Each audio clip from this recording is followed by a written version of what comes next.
सभी को नमस्कार, राम राम। एक बार फिर से स्वागत है आप सबका प्रयास है जॉब के ऑनलाइन प्लेटफॉर्म पे। हम आर्थिक समीक्षा का औद्योगिक विकास चैप्टर पढ़ रहे थे, जिसमें हमने 4 पार्ट देख लिए थे और आज इसका 5वां पार्ट हम देखने वाले हैं। साथ ही आज इस टॉपिक को हम पूरा कर देंगे, क्योंकि कल हमारी टेस्ट सीरीज का तीसरा टेस्ट है जिसमें इससे संबंधित क्वेश्चन पूछे जाएंगे। तो आइए इसकी शुरुआत करते हैं। इससे पहले हमने जो महत्वपूर्ण निगम थे, राशिको, राज्य वित्त आयोग, रिको वगैरह, उन्हें देख लिया था। अब हम जो इसका एक अलग पार्ट है खनन और उत्खनन, उस पार्ट की आज चर्चा करेंगे। तो देखिए, राजस्थान में खनन क्षेत्र की बात करें तो हमारा राजस्थान खनिज विविधता की दृष्टि से एक महत्वपूर्ण राज्य है। इसमें बहुत प्रकार के खनिज पाए जाते हैं और एक खनिज विविधता की दृष्टि से पहले स्थान पे आता है।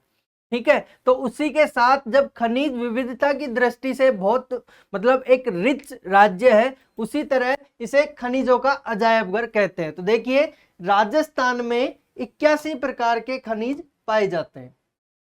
राजस्थान में 81 प्रकार के खनिज पाए जाते हैं।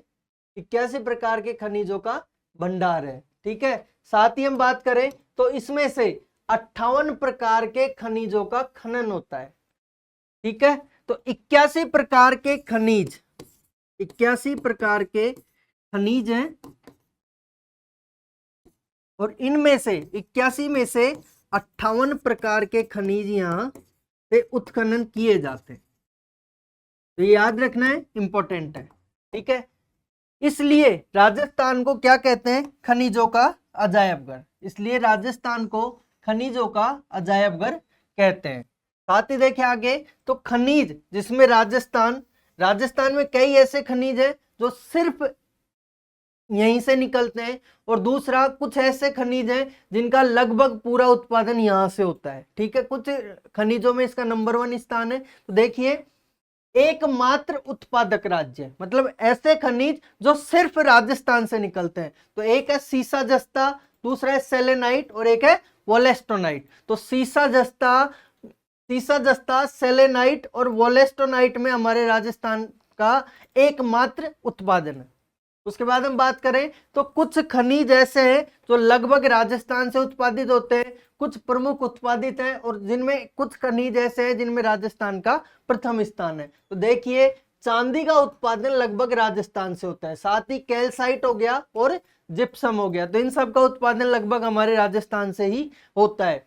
प्रमुख उत्पादित खनिज हैं, जो राजस्थान से प्रमुख उत्पादन किए जाते हैं, उनमें ball clay, phosphorite, feldspar, fire clay, steatite और ऑकर, यानी जिसे हम गेरू भी कहते हैं। साथ ही हम देखें तो अग्रणी स्थान, जिन खनिजों में राजस्थान का स्थान प्रथम है, उसे हम बात करें तो सीमेंट ग्रेड, स्टील ग्रेड और लाइमस्टोन। कौन कौन से हैं? सीमेंट ग्रेड, स्टील ग्रेड और लाइमस्टोन, इनमें हमारे राजस्थान का स्थान अग्रणी है।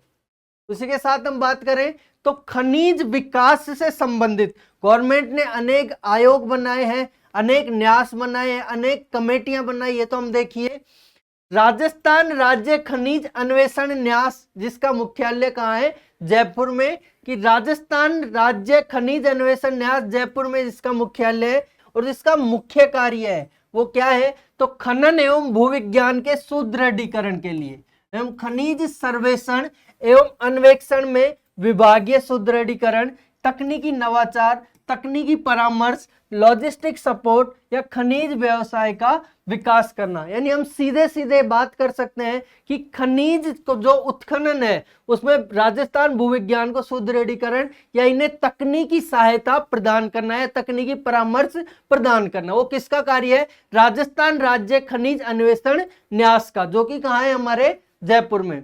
दूसरा हम बात करें तो डिस्ट्रिक्ट मिनरल फाउंडेशन ट्रस्ट। क्या है?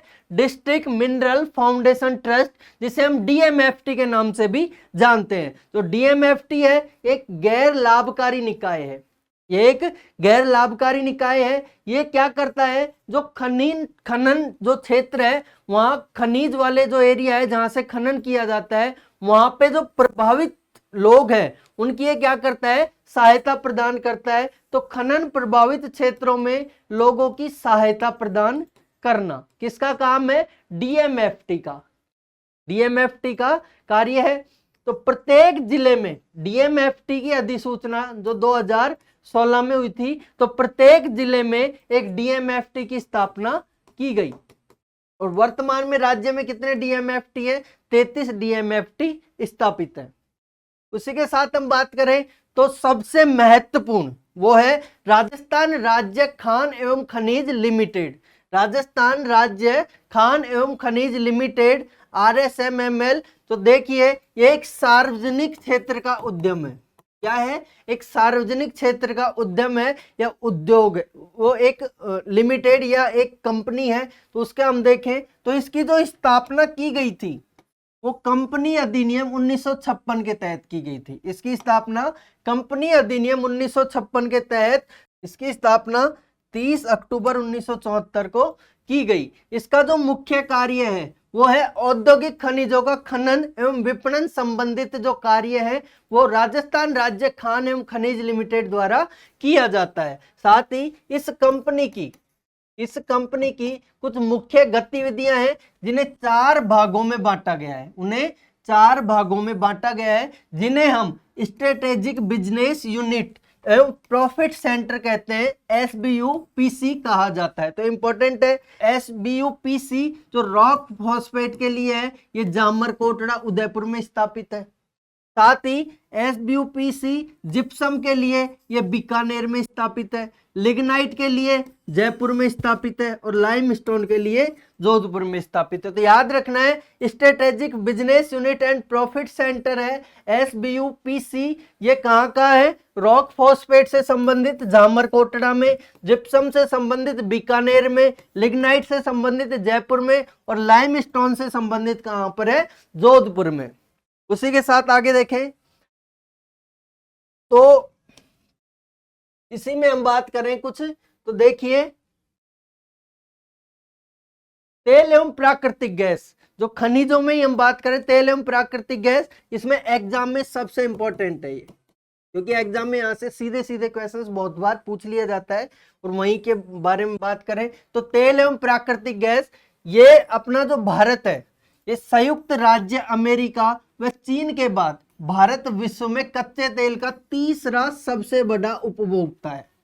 भारत विश्व में तीसरा सबसे बड़ा कच्चे तेल का उपभोक्ता है। साथ ही इसमें देश में विश्व का लगभग 5.3% कच्चा तेल का खपत होती है यहाँ पे, क्योंकि जनसंख्या ज्यादा है तो खपत भी ऑब्वियस सी बात है ज्यादा ही होगी। तो देश में विश्व का लगभग 5.3% क्या किया जाता है? कच्चे तेल का खपत किया जाता है। उसी में देखें तो भारत कुल घरेलू उपभोग का लगभग 12.6% तो कच्चा तेल उत्पादित करता है, जबकि शेष जो है 87.4% वो भारत आयात करके अपने कार्यों को करता है। साथ ही राजस्थान भारत में कच्चे तेल का महत्वपूर्ण उत्पादक है।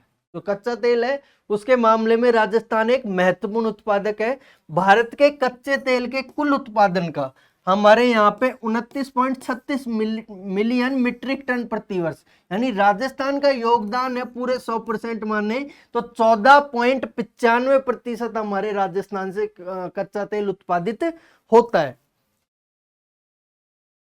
राज्य में पेट्रोलियम जो उत्पादन है उनमें से राजस्थान में 4 पेट्रोलिफेरल बेसिन है, जहां से 15 जिलों से यहाँ पे पेट्रोलिया गैस है उसका उत्पादन होता है। तो 4 पेट्रोलिफेरल यूनिट है, पेट्रोलिफेरल बेसिन है,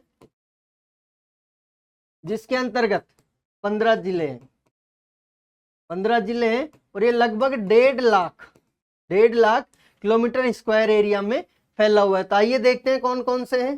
तो राजस्थान के जो पेट्रोलिफेरल बेसिन है, तो राजस्थान में 4 पेट्रोलिफेरल बेसिन है, जिसके अंतर्गत लगभग 1.5 लाख वर्ग किमी क्षेत्र में विस्तृत है, लगभग 1.5 लाख किमी क्षेत्र में विस्तृत है। और इसमें जिले कितने हैं? 15। नवीन जिलों के गठन से पहले इसमें 14 थे, लेकिन वर्तमान में एक सांचौर जिला जो नया बना है वो उसके अनुसार ये 15 जिले हो गए हैं। तो देखिए सबसे पहले बाड़मेर सांचौर बेसिन, सबसे पहला है बाड़मेर सांचौर बेसिन। इस बाड़मेर सांचौर बेसिन के अंतर्गत हम बात करें तो बाड़मेर, सांचौर और जालौर जिले सम्मिलित हैं। दूसरा हम देखें तो जैसलमेर बेसिन, दूसरा है जैसलमेर बेसिन, और इस जैसलमेर बेसिन में सिर्फ एक जैसलमेर जिला सम्मिलित है। तो याद रखना है, यहां से सीधा सीधा इनडायरेक्टली क्वेश्चन पूछ लिया जाता है कि बाड़मेर सांचौर बेसिन में निम्न में से कौन से जिले सम्मिलित हैं या कौन सा जिला सम्मिलित नहीं है, तो तीनों जिले दे देगा और एक जिला कोई अन्य दे देगा। उसी में हम बात करें तो बीकानेर नागौर बेसिन, इस बीकानेर नागौर बेसिन में एक बीकानेर, एक नागौर, एक श्रीगंगानगर, एक हनुमानगढ़ और एक चूरू जिला स्थित है। वहीं विंध्यन बेसिन के अंतर्गत हम बात करें तो विंध्यन बेसिन में कोटा, बारा, बूंदी, ये झालावाड़, ये 4 जिले तो डायरेक्टली है, और उसमें कुछ जो भीलवाड़ा एवं चित्तौड़गढ़ जिले का कुछ हिस्सा इसमें सम्मिलित है। तो याद रखने 4 पेट्रोलिफेरल यूनिट हैं, जिसमें 1.5 लाख वर्ग किलोमीटर के आसपास इसमें एरिया विस्तृत है, जिसमें 15 जिले हैं। एक बाड़मेर सांचौर बेसिन, एक जैसलमेर बेसिन, एक बीकानेर नागौर बेसिन और एक है विंध्यन बेसिन। ठीक है। राजस्थान रिफाइनरी परियोजना, राजस्थान रिफाइनरी परियोजना, जो राजस्थान रिफाइनरी परियोजना है, इसका शुभारंभ किया गया था 16 जनवरी 2018 को पचबदरा बाड़मेर में। पचबदरा बाड़मेर में जो वर्तमान में जो जिला है वो है बालोतरा। ये उस टाइम जिला था वो बाड़मेर था, अभी वर्तमान में इसका जिला है बालोतरा। ठीक है। तो राजस्थान रिफाइनरी जो लिमिटेड है, इसकी जो स्थापना की गई थी, एक तो हिंदुस्तान पेट्रोलियम कॉरपोरेशन के द्वारा, और साथ में इसे राजस्थान गवर्नमेंट द्वारा, राजस्थान सरकार द्वारा एक सम्मिलित प्रोजेक्ट था हिंदुस्तान पेट्रोलियम कॉरपोरेशन और राजस्थान सरकार का, जिसमें एचपीसी की तो भागीदारी थी, एचपीसी की भागीदारी थी 74% और राजस्थान की भागीदारी थी सरकार की 26%। तो 74-26 का इनका रेशो था साझेदारी का। तो राजस्थान रिफाइनरी लिमिटेड का हिंदुस्तान पेट्रोलियम कॉरपोरेशन व राजस्थान सरकार की क्रमशः 74% व 26% की साझेदारी के साथ एक संयुक्त उद्यम है। इसमें कुल 9 मिलियन टन वार्षिक क्षमता की रिफाइनरी जो सह पेट्रोल केमिकल कॉम्प्लेक्स परियोजना है। ठीक है। ये भारत की पहली सह पेट्रोलिकल कॉम्प्लेक्स परियोजना है, याद रखना है। वहीं इसका जो कार्य शुभारंभ किया गया वो 16 जनवरी 2018 को पचबदरा में किया गया, जो कि वर्तमान में कहां पर है, बालोतरा जिले में, जो पूर्ववर्ती कहां था, बाड़मेर जिले में। ठीक है। यह रिफाइनरी BS6 मानकों के उत्पादकों का उत्पादन करेगी। इंपॉर्टेंट है, BS6 जो मानक है उनके आधार पे उत्पादों का उत्पादन करेगी। यह देश की प्रथम ऐसी परियोजना है जिसमें रिफाइनरी पेट्रोकेमिकल कॉम्प्लेक्स का सम्मिश्रण है, याद रखना है, इंपॉर्टेंट है। उसके बाद हमने खनिज एवं खनन देखा। हम बात करते हैं श्रम की, जो श्रम विभाग है उससे संबंधित। तो श्रम विभाग है, राज्य में श्रम विभाग उच्च औद्योगिक उत्पादन को बनाए रखने और श्रमिकों को समय पर वेतन एवं भत्तों का भुगतान सुनिश्चित करने एवं विभिन्न कानूनों के परिवर्तन के माध्यम से रोजगार के नियमों व प्रावधानों के प्रभावपूर्ण क्रियान्वयन द्वारा उसके हितों पर रक्षा करने के लिए ये क्रियाशील है। तो याद रखना है कि औद्योगिक जो उत्पादन को बनाए रखने और श्रमिकों के लिए जो सुविधाएं प्रदान करने के लिए एक श्रम विभाग की स्थापना की गई है। इसमें हम बात करें तो न्यूनतम मजदूरी दर, जो श्रम विभाग राजस्थान है उसने न्यूनतम मजदूरी की दर जो डिसाइड की है कि कम से कम किस प्रकार के व्यक्ति को किस प्रकार से वेतन वितरित किया जाए। तो देखिए, राजस्थान सरकार 28 जून 2022 को इसकी अधिसूचना जारी की गई और इसे लागू किया गया था 1 जुलाई 2022 को। इसे लागू कब किया गया था? 1 जुलाई 2022 को, जिसमें 4 श्रेणियों में इसके श्रमिकों को बांटा गया, जैसे अकुशल, अर्धकुशल, कुशल और उच्च कुशल। जो सबसे कम निम्न श्रेणी वाला है वह अकुशल और जो सबसे उच्च श्रेणी वाला है वह उच्च कुशल। तो ठीक है, इन 4 श्रेणियों को उनके अनुसार ही वेतन डिसाइड किया गया कि जो अकुशल है उसे 259 रुपए प्रतिदिन, वहीं अर्धकुशल है उसे 271 रुपए, कुशल है उसे 283 रुपए और उच्च कुशल है उसे 333 रुपए। तो याद रखना है, अकुशल 259 रुपए, अर्धकुशल 271 रुपए, कुशल 283 रुपए और उच्च कुशल को 333 रुपए प्रतिदिन न्यूनतम मजदूरी दी जाएगी। श्रमिकों के लिए कुछ कल्याणकारी योजनाएं जो गवर्नमेंट ने लागू की है या जारी की है वो देखें तो सबसे पहले निर्माण श्रमिक शिक्षा एवं कौशल विकास योजना। सबसे पहले हम बात करें तो निर्माण श्रमिक शिक्षा एवं कौशल विकास योजना, जिसमें क्या है कि जो कक्षा 6 है उससे ऊपर उच्चतर अध्ययन हेतु गवर्नमेंट द्वारा 8,000 से लेके 25,000 रुपए तक की छात्रवृत्ति दी जाएगी। इसके अंतर्गत जो श्रमिकों के बच्चे हैं उन्हें कक्षा 6 से उच्चतर अध्ययन के लिए 8,000 से लेके 25,000 रुपए तक की राशि दी जाएगी। वह प्रोत्साहन राशि के रूप में 4,000 से लेके 35,000 रुपए तक दिए जाएंगे। उसी के बाद हम बात करें तो हिताधिकारी सामान्य एवं दुर्घटना मृत्यु घायल होने की दशा में कुछ एक सहायता योजना लॉन्च की है, वो देखें तो अगर इसके अंतर्गत किसी व्यक्ति की दुर्घटना में मृत्यु हो जाती है या घायल हो जाता है तो गवर्नमेंट द्वारा कुछ लाभ दिया जाता है। वो किस प्रकार दिया जाता है तो हम देखें तो अगर व्यक्ति की सामान्य मृत्यु होती है तो उसे 2 लाख रुपए दिया जाएगा। सामान्य मृत्यु मतलब नॉर्मल जो मृत्यु होती है घर में, तो उस प्रकार उसे 2 लाख रुपए दिया जाएगा। एक होता है दुर्घटना से, अगर उसे एक्सीडेंटल उसकी डेथ होती है तो उसे 5 लाख रुपए दिए जाएंगे। एक्सीडेंटल मौत के लिए 5 लाख रुपए। विकलांग हो जाता है अगर वो किसी कारणवश तो उसे 3 लाख रुपए दिए जाएंगे और आंशिक विकलांगता के लिए उसे 1 लाख रुपए दिया जाएगा। तो आंशिक विकलांगता या विकलांगता के लिए जो भी उनके मानक डिसाइड है उस आधार पर ये राशि वितरित की जाएगी। उसके बाद अगली योजना देखें तो प्रसूति सहायता योजना। प्रसूति सहायता योजना, इस योजना के अंतर्गत जो श्रमिक दंपति है उन्हें जो लड़का होता है उस पर तो 20,000 रुपए दिए जाएंगे और जो लड़की होती है उन्हें 21,000 रुपए दिए जाएंगे। कौन सी योजना? प्रसूति सहायता योजना। तो ये पूछा जा सकता है कि प्रसूति सहायता योजना में लड़की के जन्म पर कितनी राशि दी जाएगी और लड़के के जन्म पे कितनी राशि दी जाएगी। तो प्रसूति सहायता योजना में याद रखना है लड़की के जन्म पे 21,000 रुपए और लड़के के जन्म पे 20,000 रुपए। ये राशि अनेक किस्तों में दी जाएगी। वो कब और कैसे दी जाएगी तो उसे हम देखें तो प्रसूति को 5,000 रुपए, जो प्रसूति है उसे 5,000 रुपए, टीकाकरण के समय 5,000 रुपए, टीकाकरण के समय 5,000 रुपए, 5 वर्ष में प्राथमिक शिक्षा में वो प्रवेश करता है तो लड़की है तो उसे 11,000 रुपए और लड़का है तो उसे 10,000 रुपए दिए जाएंगे। उसके बाद दूसरी योजना है सिलिकोसिस सहायता योजना।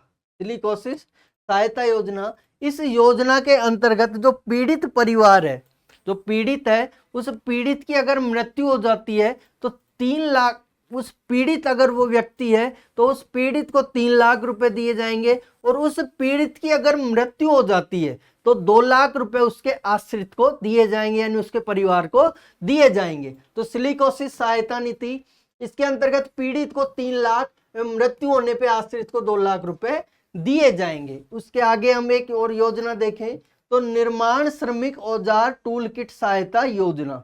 यानी अगर कोई व्यक्ति श्रमिक है और वो कोई अपने औजार या कहें हम कि वो कुछ साधन खरीदना चाहता है और उसके पास पैसा नहीं है तो इसके लिए भी गवर्नमेंट ने एक स्कीम लागू की और उसका नाम है निर्माण श्रमिक औजार या टूल किट योजना। इसके अंतर्गत श्रमिक को कम से कम 2,000 और औजार की वास्तविक लागत जो भी कम है वो दी जाएगी। तो इसके अंतर्गत 2,000 रुपए या औजार की जो वास्तविक लागत है वो कम जो भी होगी वो उसे दे दी जाएगी। उसके बाद एक और योजना तो निर्माण श्रमिक सुलभ आवास योजना। जो श्रमिक है उनके रहने के लिए भी एक योजना है। तो देखिए इस योजना को housing for urban, housing for all urban या अफोर्डेबल हाउसिंग योजना या मुख्यमंत्री जन आवास योजना।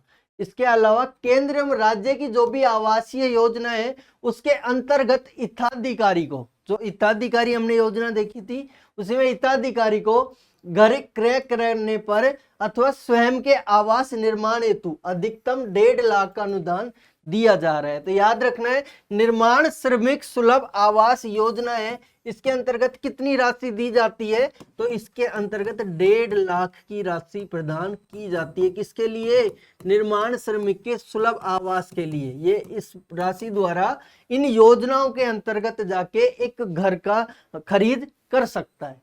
उसी के साथ एक और योजना देखें तो शुभ शक्ति योजना। शुभ शक्ति योजना, ये शुभ शक्ति योजना है। इस योजना के अंतर्गत जो पंजीकृत हिताधिकारियों की वयस्क अविवाहित पुत्रियों को, ये योजना जो अविवाहित पुत्रियां हैं, जो लड़की की शादी के लिए है, तो देखें तो शुभ शक्ति योजना में जो पंजीकृत हिताधिकारी है उसमें वयस्क अविवाहित पुत्रियों को 55,000 प्रोत्साहन राशि दी जाएगी। में कितनी राशि दी जाएगी?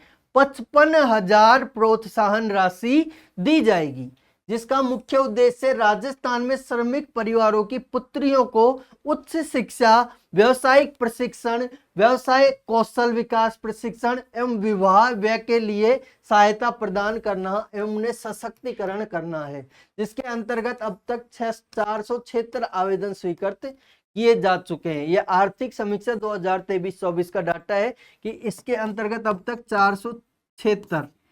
476 आवेदन जो है स्वीकृत किए जा चुके हैं। इसमें कितनी राशि दी जाएगी?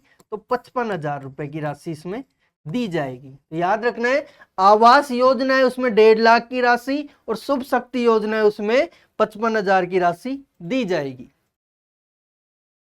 उसके बाद हम एक और योजनाएं देखें तो श्रमिकों के बच्चों के लिए जो योजनाएं हैं गवर्नमेंट द्वारा लागू, उन्हें हम बात करें तो यूपीएससी, जो बहुत सारी जो प्रारंभिक परीक्षाएं होती हैं, या हम बात करें सिविल सर्विसेज होती है, उनसे संबंधित है। साथ ही आईआईटी या जो नीट वगैरह है उन एग्जामों से संबंधित है। अगर उन एग्जामों में श्रमिकों के बच्चे सम्मिलित होते हैं तो उसके लिए भी सरकार द्वारा कुछ सहायता प्रदान की गई है। वो किस प्रकार? देखिए, तो यूपीएससी में, जो यूपीएससी है उस एग्जाम के अगर प्री को वो पास कर लेता है, प्रारंभिक परीक्षा के प्रथम चरण को वो पास कर लेता है, तो 1 लाख रुपए की उसे सहायता दी जाएगी। वहीं आरपीएससी द्वारा जो सिविल सर्विस है उसके प्रथम चरण को यानी प्रारंभिक परीक्षा को वो पास कर लेता है तो उसे 50,000 रुपए दिए जाएंगे। वहीं आईआईटी आईआईएम में प्रवेश लेने पे उसे ट्यूशन फीस का पुनर्भरण किया जाएगा।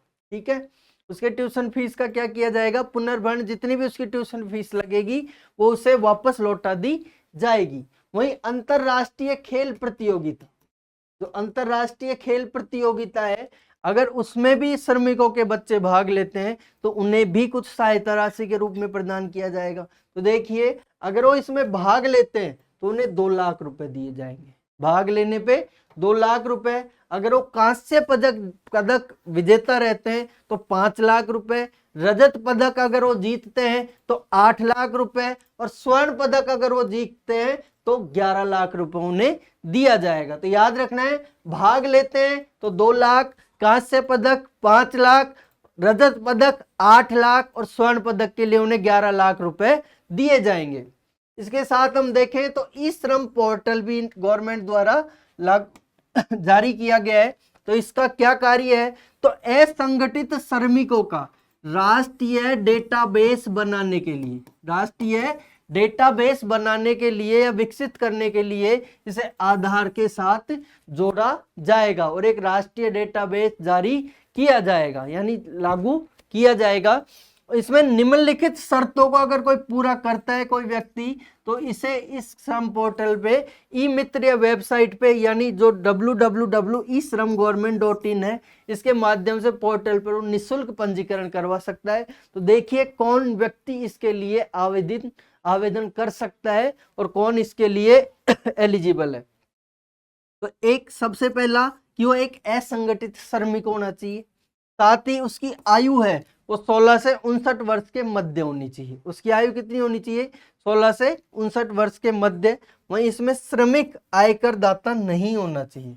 तो व्यक्ति है वो आयकर जो इनकम टैक्स है वो इनकम टैक्स दाता नहीं होना चाहिए।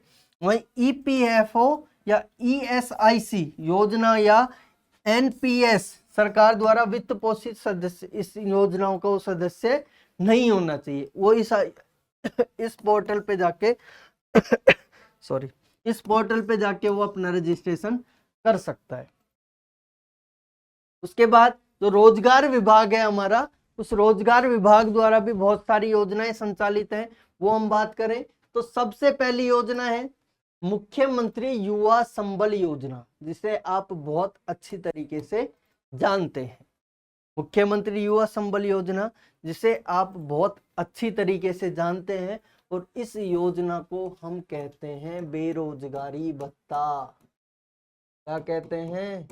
बेरोजगारी भत्ता। इसे ही हम क्या नाम से जानते हैं? मुख्यमंत्री युवा संबल योजना। ये 1 फरवरी 2019 से प्रारंभ की गई। कब से? 1 फरवरी 2019 से प्रारंभ की गई। उसके बाद 1 जनवरी 2022 से इसमें नए नियम लागू कर दिए गए। और उसमें तो क्या क्या नियम है? तो इसमें पुरुषों को, जो मेल है उसे 4,000 रुपये, और जो महिला ट्रांसजेंडर या विशेष योग्यजन है उसे 4500 रुपये प्रति महीने इसमें दिए जाएंगे। तो पुरुषों को 4,000 रुपये, महिला ट्रांसजेंडर व विशेष योग्यजन को 4500 रुपये प्रति माह दिए जाएंगे। ये याद रखना है। 1 फरवरी 2019 से प्रारंभ है। 1 जनवरी 2022 को इसमें कुछ नए नियम लगा दिए गए। साथ ही देखें तो इसके अंतर्गत ये जो बेरोजगारी भत्ता है ये 2 वर्ष के लिए दिया जाएगा। ये 2 वर्ष के लिए दिया जाएगा। तो अधिकतम 2 वर्ष तक न्यूनतम 3 माह का कौशल प्रशिक्षण व प्रतिदिन 4 घंटे की इसमें इंटर्नशिप करनी होगी। पहले ये नियम नहीं थे, लेकिन अब वापस से नए नियम आ गए और इसमें एक इंटर्नशिप इसमें क्या कर दी गई है? अनिवार्य। उसके बाद एक सबसे महत्वपूर्ण model career centre, model career centre जिसे हम एमसीसी के नाम से भी जानते हैं।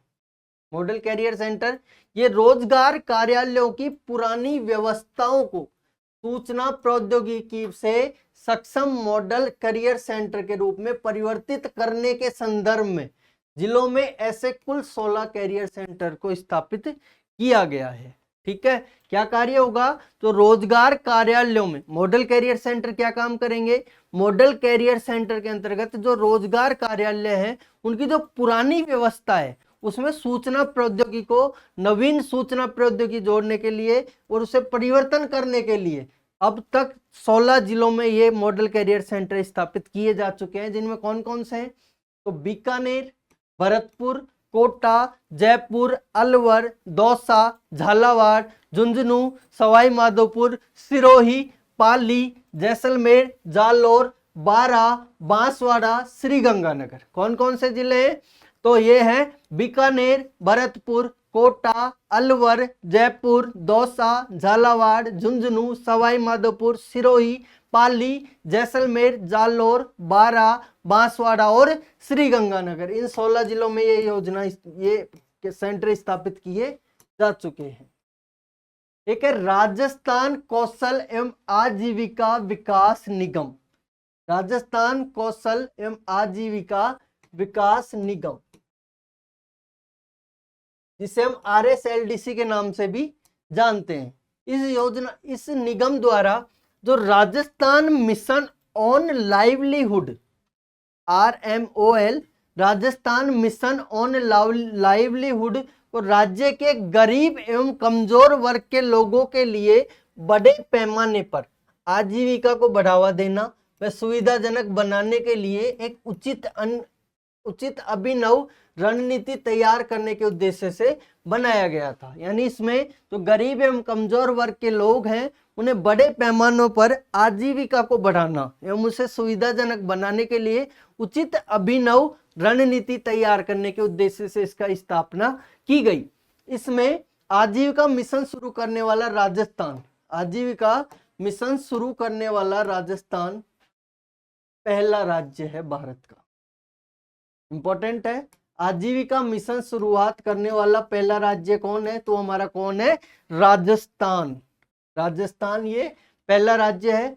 RMOL, जो RMOL है, राजस्थान मिशन ऑन लाइवलीहुड, ये 17 अगस्त 2010 को गैर लाभकारी कंपनी के रूप में निगमित किया गया था। जो RMOL है, इसे 17 अगस्त 2010 को एक गैर लाभकारी कंपनी के रूप में निगमित किया गया। वहीं मई 2012 से राजस्थान मिशन ऑन लाइवलीहुड को राजस्थान कौशल एवं आजीविका विकास निगम में परिवर्तन कर दिया गया। तो मिशन ऑन लाइवलीहुड जो था उसे वर्तमान में क्या राजस्थान कौशल एवं आजीविका विकास निगम के रूप में परिवर्तित कर दिया गया है। RSLDC, जो RSLDC है उसके द्वारा कुछ संचालित कार्यक्रम है, कुछ संचालित योजनाएं हैं, तो उनके बारे में हम देखें तो सबसे पहले है रोजगार आधारित जन कौशल कार्यक्रम, जिसे हम सीधे सीधे नॉर्मल राजक्विक के नाम से भी जानते हैं। तो रोजगार आधारित जन कौशल विकास कार्यक्रम, जिसे हम किस नाम से जानते हैं? राजक्विक के नाम से भी जानते हैं। तो इसमें जो इसका उद्देश्य है उसको देखें तो बेरोजगार युवाओं को बाजार मांग के अनुरूप प्रासंगिक क्षेत्रों में रोजगारोन्मुख कौशल प्रशिक्षण प्रदान करना और रोजगार के अवसर प्रदान करना। ठीक है, तो बेरोजगार युवाओं को बाजार मांग के अनुरूप प्रासंगिक क्षेत्रों में रोजगारोन्मुख कौशल प्रशिक्षण प्रदान करना एवं रोजगार के अवसर प्रदान करना इसका मुख्य उद्देश्य है। इसके तहत जो भर्ती है, प्रशिक्षण है, नियोजन मॉडल को अपनाकर कौशल प्रशिक्षण एवं रोजगार सुनिश्चित किए जाएंगे। दूसरा कार्यक्रम देखें इसका तो स्वरोजगार आधारित कौशल शिक्षा महाअभियान, जिसे हम सक्षम के नाम से भी जानते हैं। इसमें जो उद्देश्य है वो है महिलाओं एवं युवाओं को उपयुक्त प्रशिक्षण देना। सक्षम के अंतर्गत महिलाओं एवं युवाओं को उपयुक्त प्रशिक्षण दिया जाएगा, उन्हें सक्षम बनाकर स्थानीय स्तर पर ही रोजगार के अवसर सृजित किए जाएंगे। ये किसका कार्य है? स्वरोजगार आधारित कौशल शिक्षा महाअभियान का।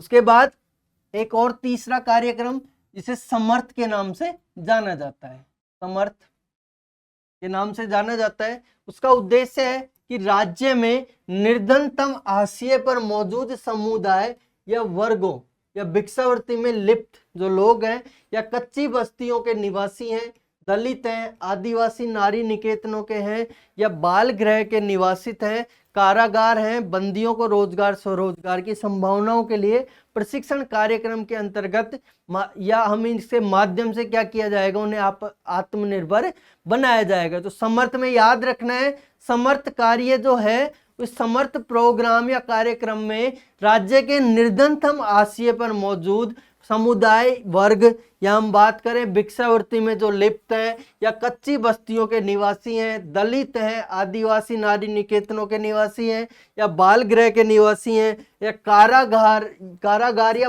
जो भी बंदी हैं, उन्हें रोजगार स्वरोजगार की संभावनाओं के लिए प्रशिक्षण प्रदान किया जाएगा और उन्हें अपने आप में क्या बनाया जाएगा? आत्मनिर्भर बनाया जाएगा। एक है मुख्यमंत्री युवा कौशल योजना। मुख्यमंत्री युवा कौशल योजना तो इंपॉर्टेंट है, इसकी शुरुआत की गई थी 7 नवंबर 2019 को। मुख्यमंत्री युवा कौशल योजना इसकी शुरुआत की गई थी 7 नवंबर 2019 को। और जो इसका मुख्य उद्देश्य है वो क्या है? तो उसका मुख्य उद्देश्य है शैक्षणिक महाविद्यालयों में कौशल विकास को एकीकृत करना। शैक्षणिक महाविद्यालयों में कौशल विकास को एकीकृत करने के लिए मुख्यमंत्री युवा कौशल योजना 7 नवंबर 2019 को शुरू की गई। इसका मुख्य कार्य है शैक्षणिक महाविद्यालयों में कौशल विकास को एकीकृत करने के लिए 7 नवंबर 2019 को मुख्यमंत्री युवा कौशल योजना की शुरुआत की गई। इस योजना का जो संचालन कर रहा है वो कॉलेज शिक्षा विभाग और RSLDC इसको संचालित कर रहा है। तो इस योजना का जो संचालन है वो किया जा रहा है RSLDC व कॉलेज शिक्षा विभाग के संयुक्त तत्वाधान में।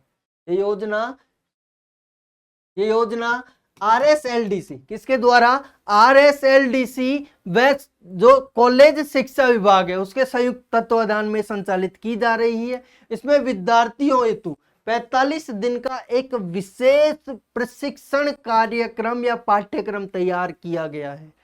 इस योजना के अंतर्गत मुख्यमंत्री युवा कौशल योजना के अंतर्गत विद्यार्थियों के लिए 45 दिन का एक विशेष कार्यक्रम या प्रशिक्षण कार्यक्रम तैयार किया गया है। इसमें कॉलेज के स्नातक स्तरीय छात्रों की रोजगार क्षमता में सुधार के लिए एक लाइक स्किल सॉफ्ट स्किल पाठ्यक्रम उपलब्ध कराया जा रहा है। यानी जो रोजगार क्षमता है उसकी सुधार के लिए पहले तो क्या था कि कोई भी किसी भी प्रकार के प्रोग्राम को आप पे थोप दिया जाता था। इस योजना के अंतर्गत होगा कि एक लाइक स्किल, इसे आप चुन पाएंगे कि किस प्रकार की मेरी स्किल है, हम उसे और ज्यादा उभार पाएंगे। साथ ही दूसरा है सॉफ्ट स्किल, जो पाठ्यक्रम है वो इसमें उपलब्ध करवाए जाएंगे। इसमें प्रशिक्षण के बाद मजदूरी या स्वरोजगार के अवसरों को भी बढ़ाया जाएगा। जो उसके प्रशिक्षण दिया जाएगा उसके बाद मजदूरी व स्वरोजगार के अवसरों को भी इसके अंतर्गत बढ़ाया जाएगा। उसमें एक और योजना है तो दीनदयाल उपाध्याय ग्रामीण कौशल योजना। दीनदयाल उपाध्याय ग्रामीण कौशल योजना, अगर इसकी हम बात करें तो यह ग्रामीण विकास मंत्रालय भारत सरकार, इसका ग्रामीण विकास मंत्रालय भारत सरकार का कौशल प्रशिक्षण एवं नियोजन कार्यक्रम है। याद रखना है मुख्यमंत्री युवा कौशल योजना है। मुख्यमंत्री युवा कौशल योजना है उसे RSLDC या कॉलेज शिक्षा विभाग के संयुक्त तत्वाधान में संचालित किया जाएगा। वहीं जो दीनदयाल उपाध्याय ग्रामीण कौशल योजना है वो ग्रामीण विकास मंत्रालय भारत सरकार द्वारा संचालित एक योजना है जिसके अंतर्गत कौशल प्रशिक्षण और नियोजन कार्यक्रम संचालित किए जाएंगे।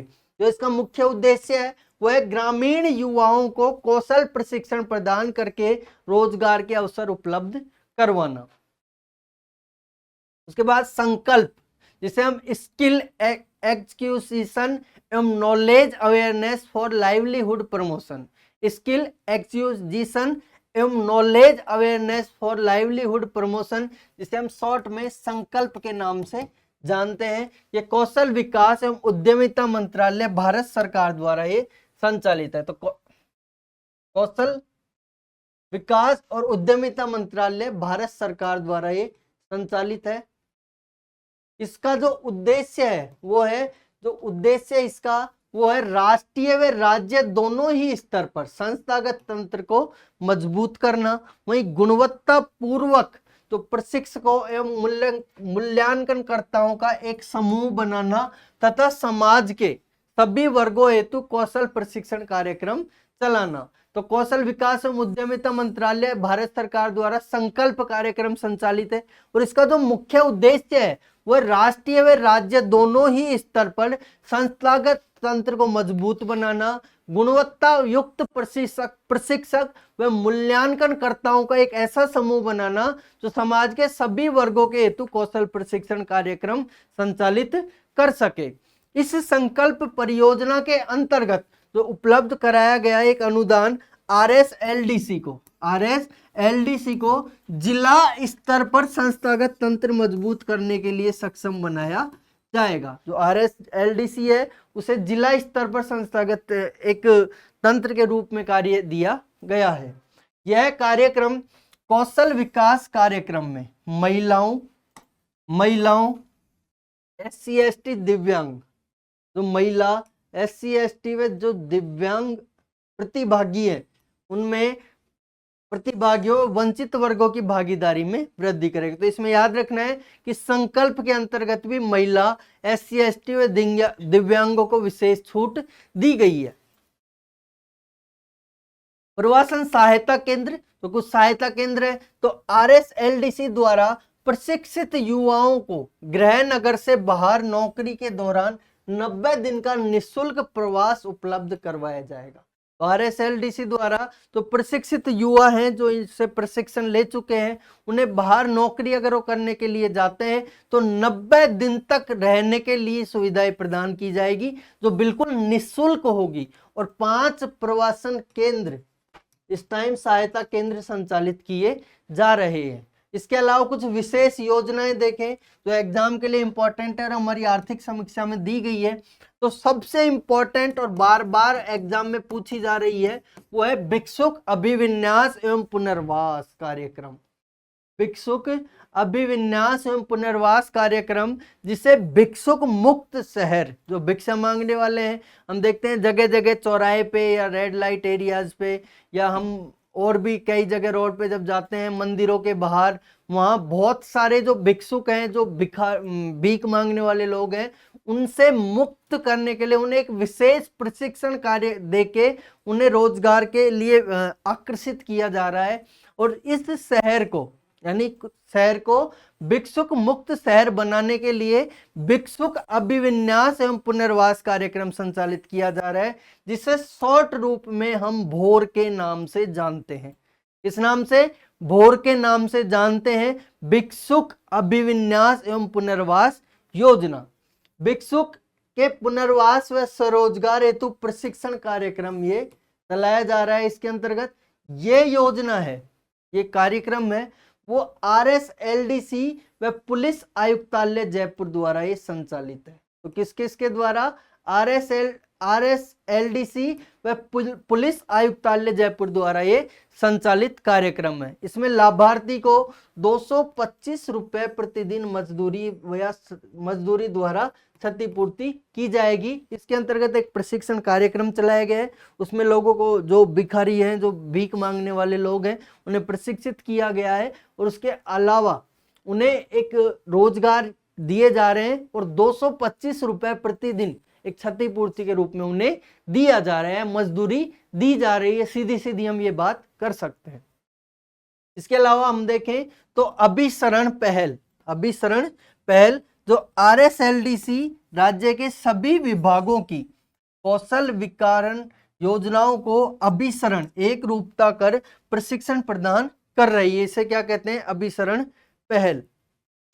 एक है IM शक्ति, ये एक इंपॉर्टेंट कार्यक्रम है। IM शक्ति तो महिलाओं से संबंधित है। देखिए, इंदिरा महिला शक्ति कौशल समृद्धि योजना, ये पहले किस नाम से? इंदिरा महिला शक्ति कौशल समृद्धि योजना 2020-21 में इस नाम से संचालित थी। और वित्तीय वर्ष में राजस्थान कौशल एवं आजीविका विकास निगम एवं आयुक्त महिला अधिकारिता निदेशालय द्वारा ये संचालित है। तो क्या है? वित्तीय वर्ष में कौन कौन से द्वारा? राजस्थान कौशल एवं आजीविका विकास निगम RSLDC व आयुक्त महिला अधिकारिता विभाग या निदेशालय, उसके द्वारा संचालित है IM शक्ति योजना। इसका उद्देश्य क्या है? तो राज्य की महिलाओं एवं बालिकाओं को कौशल विकास प्रदान करना। तो राज्य की महिलाओं व बालिकाओं को कौशल विकास प्रदान करने के लिए कौन सा ये कार्यक्रम है? IM शक्ति कार्यक्रम। IM शक्ति कार्यक्रम एक है। कुछ महत्वपूर्ण जो कौशलपूर्ण राजस्थान के दृष्टिकोण को प्राप्त करने के लिए कुछ नवाचार किए गए हैं और गवर्नमेंट के द्वारा कौन कौन से नवाचार किए गए हैं, उन नवाचारों को हम देखें तो एक है CSR पार्टनरशिप। CSR पार्टनरशिप, ये CSR पार्टनरशिप है। इसमें हम बात करें तो राजस्थान कौशल विकास कोष में प्रत्यक्ष योगदान जुटाने या कॉरपोरेट कौशल केंद्रों की स्थापना करने के तथा भूमि, भवन, मशीनरी इत्यादि दान प्राप्त करने के लिए RSLDC द्वारा एक समर्पित CSR सेल का गठन किया गया है। तो याद रखना है, CSR पार्टनरशिप के अंतर्गत क्या किया जाएगा? कॉरपोरेट कौशल केंद्रों की स्थापना की जाएगी। वहीं भूमि, भवन में मशीनरी इत्यादि के दान प्राप्त करने के लिए RSLDC द्वारा एक समर्पित CSR सेल का भी गठन किया गया है। उसके बाद recruit train deploy RTD, recruit train deploy RTD, इसमें RSLDC ने सुस्थापित एवं प्रतिष्ठित उद्योग संघों, यानी सुस्थापित है तो प्रतिष्ठित उद्योग संघ है, उनके काम करने के लिए रिक्रूट ट्रेन डिप्लॉय की शुरुआत की है। एक तीसरा नवाचार है पर्यटन प्रशिक्षण के लिए उत्कृष्टता केंद्र। पर्यटन प्रशिक्षण के लिए उत्कृष्टता केंद्र CETT। राज्य सरकार ने पर्यटन एवं आतिथ्य क्षेत्र में प्रशिक्षण के लिए ITES सिंगापुर के साथ उदयपुर में पर्यटन क्षेत्र में प्रशिक्षण हेतु उत्कृष्टता केंद्र CETT की स्थापना की है। तो याद रखना है, पर्यटन प्रशिक्षण के लिए उत्कृष्टता केंद्र हमारे राजस्थान में कहाँ स्थापित किया गया है? तो ये उदयपुर में। कहां पर स्थापित किया है? उदयपुर में। और किसकी सहायता से? तो ITES, ये जो सिंगापुर है उसकी सहायता से स्थापित किया गया है। और ये उत्कृष्टता केंद्र हमारे राजस्थान में कहां स्थापित किया गया है? उदयपुर में। बहुत इंपॉर्टेंट है, इसलिए याद रखना है। पर्यटन प्रशिक्षण के लिए जो उत्कृष्टता केंद्र स्थापित किया गया है वो किया गया है सिंगापुर की मदद से, और हमारे राजस्थान में उदयपुर जिले में स्थापित किया गया है। इसके बाद हम एक और देखें तो नवाचार है चौथे नंबर पे, वह तृतीय पक्ष मूल्यांकन एवं प्रमाणन। तृतीय पक्ष मूल्यांकन एवं प्रमाणन, तो वो है 100% तृतीय पक्ष मूल्यांकन एवं प्रमाणन सुनिश्चित करने के लिए RSLDC ने 36 सेक्टर स्किल काउंसलिंग के साथ काम कर रहा है। क्या है? RSLDC स्किल काउंसलिंग के साथ काम कर रहा है। के बाद एक और नवाचार, ओवरसीज प्लेसमेंट ब्यूरो एवं राजस्थान प्रवासी श्रमिक कल्याण प्रकोष्ठ। ओवरसीज प्लेसमेंट ब्यूरो एवं राजस्थान प्रवासी श्रमिक कल्याण प्रकोष्ठ। तो राजस्थान कौशल एवं आजीविका निगम RSLDC ने राज्य सरकार के निर्देशानुसार जो ओवरसीज प्लेसमेंट ब्यूरो है OPB एवं राजस्थान प्रवासी श्रमिक कल्याण प्रकोष्ठ है RPSKP की स्थापना की है। एक जो कार्यक्रम है प्रस्थान पूर्व दिशा निर्देश प्रशिक्षण कार्यक्रम, जिसे PDOT के नाम से जानते हैं। तो विदेश मंत्रालय भारत सरकार, ये याद रखना है, विदेश मंत्रालय भारत सरकार द्वारा कार्य करने हेतु विदेश जाने वाले प्रवासी श्रमिकों को प्रस्थान से पूर्व कुछ दिशा निर्देश एवं प्रशिक्षण कार्यक्रम के लिए राजस्थान कौशल एवं आजीविका विकास निगम जयपुर को अनुमोदित केंद्र के रूप में कार्य करने की स्वीकृति प्रदान की है। यानी जो भी अगर बाहर जाना चाहता है कोई भी श्रमिक, तो उसे कुछ दिशा निर्देश दिए जाएंगे, कुछ प्रशिक्षण कार्य करवाए जाएंगे। तो प्रशिक्षण के लिए राजस्थान कौशल एवं आजीविका विकास निगम है उसे इसकी मंजूरी प्रदान की है। और ये 5 जिलों में, राजस्थान के 5 जिलों में, राजस्थान के 5 जिलों में ये स्थापित किए गए हैं। तो देखिए, राजस्थान कौशल एवं आजीविका विकास निगम जयपुर को इसके लिए स्वीकृति दी है। और जो राजस्थान के 5 जिलों में स्थापित किए गए हैं, जिसमें एक तो जयपुर, सीकर, झुंझुनू और चूरू और नागौर। जयपुर, सीकर, झुंझुनू और चूरू और नागौर में स्थापित किए गए। तो कौन कौन से जिले हैं? 5, जयपुर, सीकर, झुंझुनू, चूरू और नागौर। चूरू और नागौर में प्रस्थान पूर्व दिशा निर्देश या प्रशिक्षण कार्यक्रम केंद्रों की मंजूरी दी गई है, मंजूरी दी गई है। उसके बाद जेल कैदियों, किशोरों एवं दिव्यांगजनों हेतु प्रशिक्षण। तो राजस्थान कौशल एवं आजीविका विकास निगम द्वारा जयपुर केंद्रीय कारागार, भीलवाड़ा जेल, बालिका सुधार गृह में प्रशिक्षण कार्यक्रम को क्रियान्वित किया जा रहा है। और इसमें नियमित कौशल प्रशिक्षण कार्यक्रम के तहत पैनल बंद प्रशिक्षण भागीदारों को 5013 लोगों को इसके अंतर्गत प्रशिक्षित किया जा चुका है। उसके बाद विश्व युवा कौशल दिवस, विश्व युवा कौशल दिवस। तो राजस्थान कौशल एवं आजीविका विकास निगम द्वारा प्रतिवर्ष 15 जुलाई को विश्व कौशल दिवस मनाया जाएगा। तो प्रतिवर्ष कब? 15 जुलाई को विश्व युवा कौशल दिवस मनाने के रूप में इसकी घोषणा की गई है। उसके बाद skill icon of the month, skill icon of the month. और इसके अंतर्गत राजस्थान कौशल एवं आजीविका विकास निगम द्वारा skill icon of the month नामक पहल की शुरुआत और उन युवाओं को सम्मानित करने के लिए की गई है, skill icon of the month. और एक और, तो विकास वो जिला स्तरीय कौशल एवं आजीविका विकास समिति से DLSDS के नाम से जानते हैं, तो DLSDC के नाम से जानते हैं, जिला स्तरीय कौशल एवं आजीविका विकास समिति।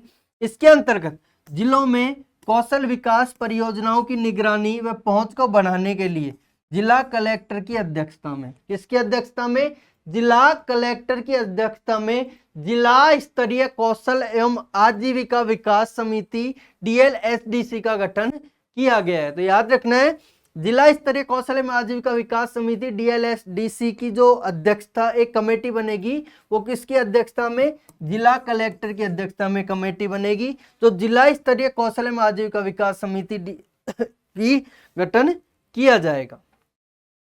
तो इसी के साथ हमारा जो औद्योगिक विकास है इसे हमने पूरा कर लिया और 5 पार्ट इसके किए हैं। और कल हमारा जो टेस्ट होगा टेस्ट सीरीज का, उसके अंतर्गत इसके क्वेश्चन पूछे जाएंगे। तो इसे हमने बहुत अच्छे से किया है, बहुत डिटेल से किया है। इसे आप क्लास को देखिएगा और ज़्यादा से ज़्यादा जो आपके दोस्त हैं जो RAS की तैयारी कर रहे हैं या राजस्थान की किसी भी भर्ती प्रतियोगिता भर्ती की तैयारी कर रहे हैं, तो इस क्लास को आप उनके साथ शेयर कीजिएगा ताकि उन्हें भी ज़्यादा से ज़्यादा लाभ मिल सके और हमें भी प्रोत्साहन मिल सके।